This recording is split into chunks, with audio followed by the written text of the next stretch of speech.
자, 이번 시간에 이제 검토 드릴 주제는 저당의 유동화라는 주제가 나오게 될 테고, 작년에 이제 나왔던 주제가 저당증권 발행의 효과라는 주제 나왔었고요.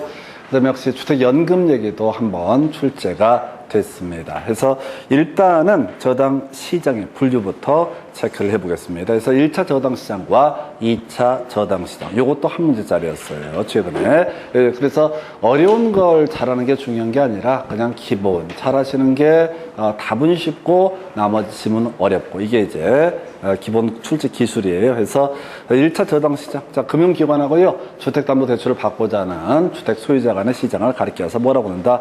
1차 저당 시장이라고 부르게 된다. 그래서 자, 주택담보대출 시장을 얘기합니다. 그 다음에 이제 2차 저당 시장이라고 하는 거, 이 금융기관에서 돈을 빌려줬잖아요. 그래서 유동성이 줄어들게 됩니다. 그래서 이 저당권을 담보로 해서 돈을 빌리는 것을 2차 저당 시장이라고 해서 금융기관과 투자기관 사이, 투자자 사이에 이루어지는 저당을 사고 파는 시장을 가리켜서 2차 저당 시장이라고 부르게 됩니다. 그래서 요 관련해서 다른 주제 한번 체크를 간단하게 해보게 되면은, 요거 이제 저당권하고 이제 그 얘기를 해야 되는구나. 저당권하고 질권이라는 개념을 간략하게 설명을 드리겠습니다.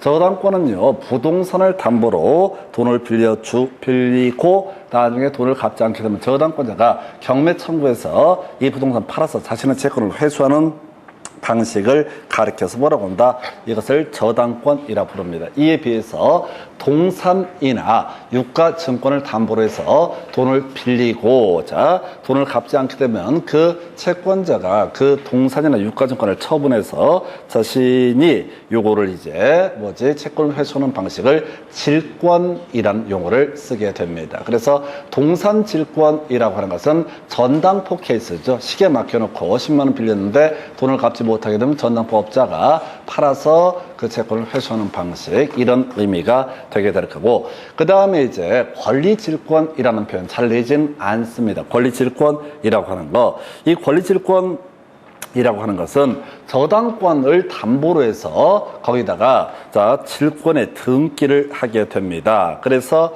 이게 이제 저당권자 있고 저당권이 있고 거기다가 부기 등기 형식을 통해서, 자, 만약에 저당권자인 은행이 투자자한테 돈을 갚지 않게 되면은 그 저당권을 팔아가지고 어떻다? 자신의 채권을 회수하는 것을 가리켜서 권리질권이라고 부르게 됩니다. 그래서 최근 등기법상 요 문제는 7년 사이는 안 나왔어요. 근데 어쨌든 질권과 그 다음에 또 하나 저당권의 개념을 한번 간략하게 설명을 드렸고요.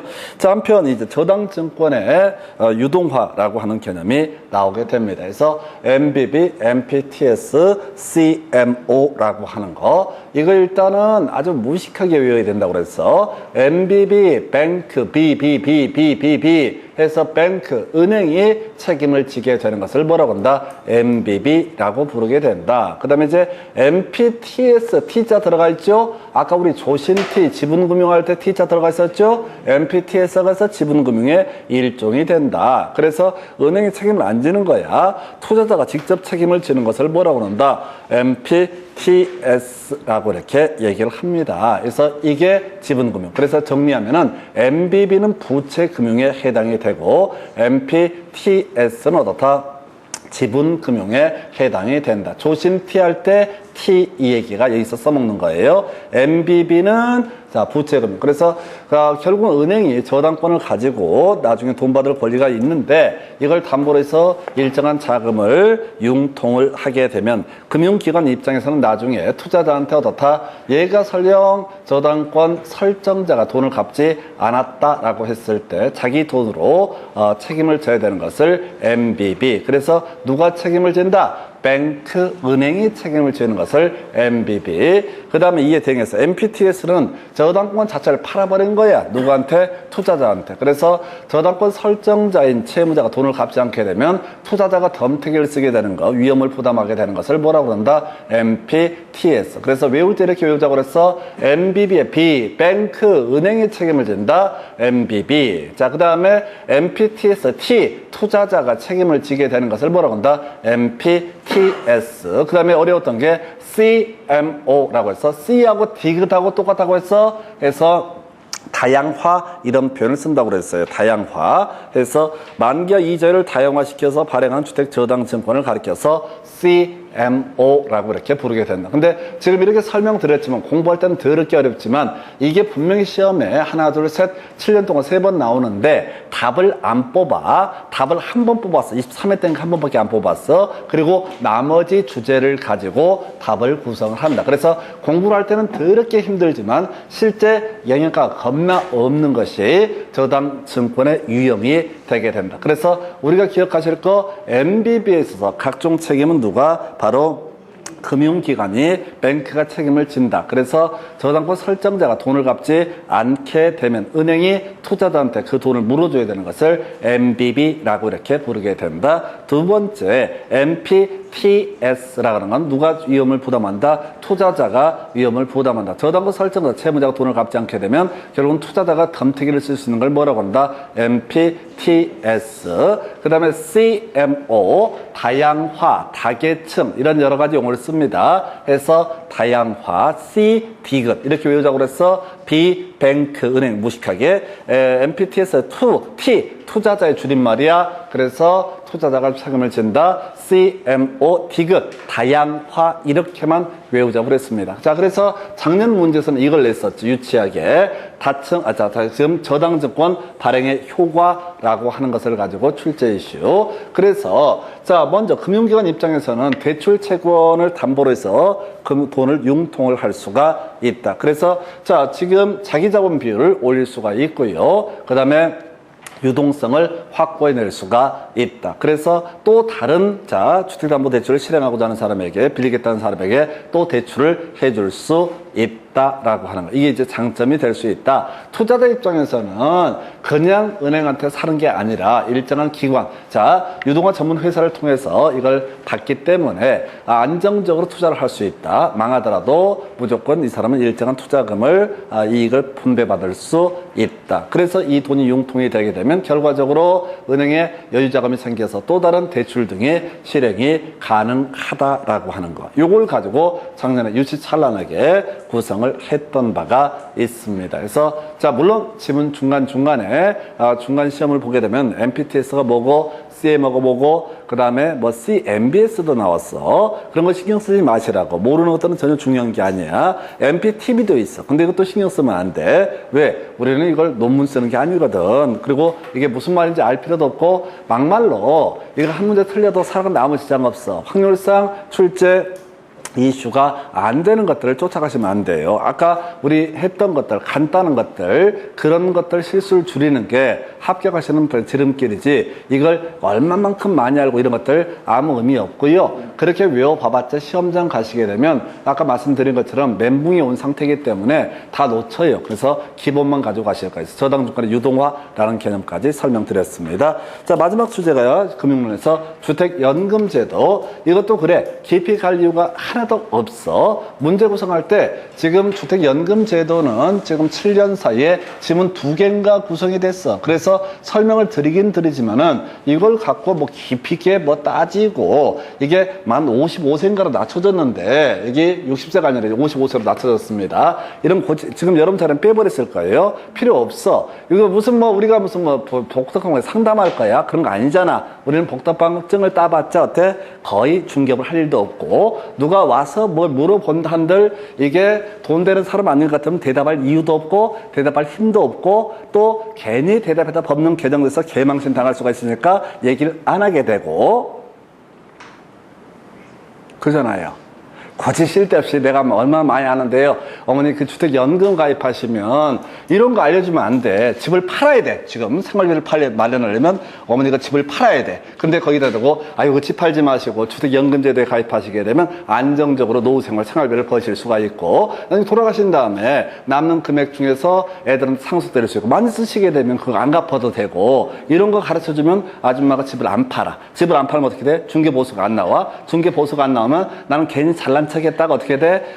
그냥 중개보수만 날리는 거야. 다 필요 없는 얘기고요. 자, 이게 나왔던 거 이제 주택연금제도 취지를 간단하게 설명을 드립니다. 듣고 버릴 거야. 주택연금제도는 주택담보대출과 대응하는 개념입니다. 주택담보대출은 집을 사야겠는데 돈이 부족하니까 어떻다? 은행에서 대출을 받아서 앞으로 그 집에 살면서 빚을 갚아가겠다라는 식의 논리 구조를 뭐라고 그런다? 다 바로 주택담보대출이라고 부르게 됩니다. 근데 이분은 만 55세 이상으로 이제 법이 바뀌었는데, 지금, 집은 갖고 있어. 집은 갖고 있는데, 노후 생활자금이 부족해. 그래서 맨날 그지처럼 살고, 못 드시고 하니까 어떻게 돼? 집만 그냥 떠안고 살아가시는 분들이 있다고. 그러면 이제 우리가 일본처럼 개판된다고 해서 판단을 해서 10년 좀 더 된 것 같은데, 주택연금 제도를 만들었어요. 주택연금 제도는 뭐냐면, 주택에다가 근저당권을 하나 설정을 하는 거야. 그래서 나중에 뭐 요걸 담보로 대출을 해주게 되는 건데, 대출을 총액을 대출해 주는 게 아니라 월 생활비 쪽으로 얼마씩 대출해 주는 거야. 방식이 여러 개가 있어요. 종신 지급 방식도 있고 10년간만 뭐 지급받는 방식도 있고 방식이 더럽게 많아. 그래서 괜히 주택연금을 고객한테 어머니 집 안 팔아도 되고요. 이거 설명했다가는 너무 복잡해져.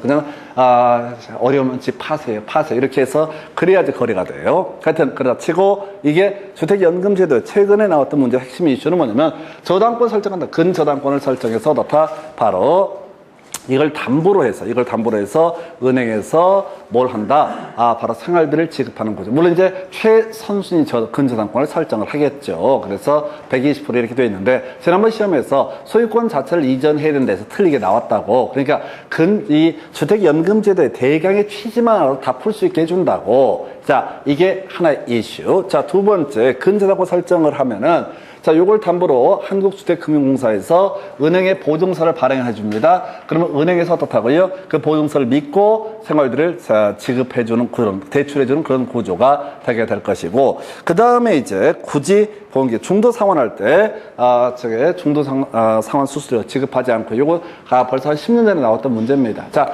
여기서 이제 굳이 하나 기억할 것은 뭐라고요? 구상권 행사할 수 있다, 없다? 행사할 수 있다라고 하는 거. 겁나 길게 써있죠? 네, 그래서 구상권 행사할 수 있다, 없다? 있다. 원칙은 행사할 수 없습니다. 원칙은 구상권 행사할 수 없습니다. 어르신이 예를 들어서 자, 지금 3억짜리 주택을 담보로 해서 종신 지급 방식으로 해서 쭉 오래 사신 거야. 오래 사셔갖고 4억을 써버렸다라고 할지라도 어떻다? 이때는 구상권 행사 못 합니다. 상속인한테 그거 못 받아내요. 그냥 오래 사시면 오래 사시라고, 편하게 사시라고 만든 제도니까 구상권 행사 안 돼. 그게 원칙이야. 근데 처음에는 구상권 행사할 수 없다고 법이 돼 있었어. 근데 이제 이 양반들이, 법을 좀 아는 사람들이 편법을 쓰기 시작하는 거야. 일단 세금을 안 내버려. 재산세 같은 거. 소유권 안 넘어갔으니까 재산세 내야 되잖아요. 또 종부세, 물론 이제 9억이라서 종부세랑은 좀 관련이 없을 수가 있는데, 각종 세금을 다 안 내버려. 또는 돌아가셨는데 자녀분들이 사망신고를 안 하고 계속 연금을 받는 거야. 이렇게 개수작들을 하게 되면 어떻다? 구상권을 행사할 수 있다. 다시 갑시다. 원칙은 구상권을 행사할 수 있다, 없다? 없다. 그럼 원칙은 시험에 내면 돼요? 안 돼요? 안 되죠. 예외적으로 구상권을 행사할 수 있는 경우가 있으니까. 그럼 시험 문제를 구성할 때는 여기에 나열되어 있는 수많은 얘기 중에 담보주택을 중과실에서, 고의 또는 중과실에서 훼손을 해버렸다. 그러니까 노인네가 노만기가 있어가지고 어떻게 했어? 불을 싸질러 버렸어, 집을. 홀라는 다 녹아버렸어. 그럼 당연히 어떻다? 구상권 행사할 수 있다. 이런 수많은 경우의 수가 있다고. 그래서 우리가 기억할 건 뭐야? 구상권 행사할 수 있다, 없다? 있다. 그럼 이제 두 개로 정리하는 거야. 최근 문제 경향까지 하면 일단 소유권 넘기는 게 아니라 근저당권 설정하는 것이다. 그래서 얘부터 우선 배당을 받는다. 이런 논리 구조가 될 테고. 근데 원래 구상권 행사할 수 없는데 일정한 요건 하에서 어떻다? 구상권 행사할 수 있다. 지금 여러분 자료 보시면 끄트머리 몇 줄 거져 있죠? 구상권 행사할 수 있다 나와 있죠? 몰래 쳐 있다 걸리면 가만두지 않을 거야. 어떤 경우에 구상권 행사할 수 있는지 읽으시면 안 된다고. 뭐가 나올지 모르니까. 그래서 이건 문장 구조상 법조문이다 보니까 내면은 무조건 틀린 걸 고르시오. 구상권 행사할 수 없다라고 해서 틀린 걸 고르시오. 답을 뽑는 거예요. 그러니까 보통 미련한 인간들이 이걸 다 외우신다고. 어떤 경우인지 이걸 외워서 뭐 하려고. 그리고 두 번째, 외운다고 자기 머리에 그게 외워질 것 같아? 못 외워져. 아니 설령 외웠다는 시험장에서 지문 길이가 길어가지고 읽으면서 기억이 안 난다고. 그래서 외울 게 뭐라고요? 구상권 행사할 수 있다. 그래서 근저당권 얘기 하나 나왔었고요. 굳이 여기서 한 문제 기존에 내지 않았던 주제를 가지고 출제하면은 구상권 행사할 수 있다. 해서 자, 오늘 여기까지 가겠습니다. 수고했습니다.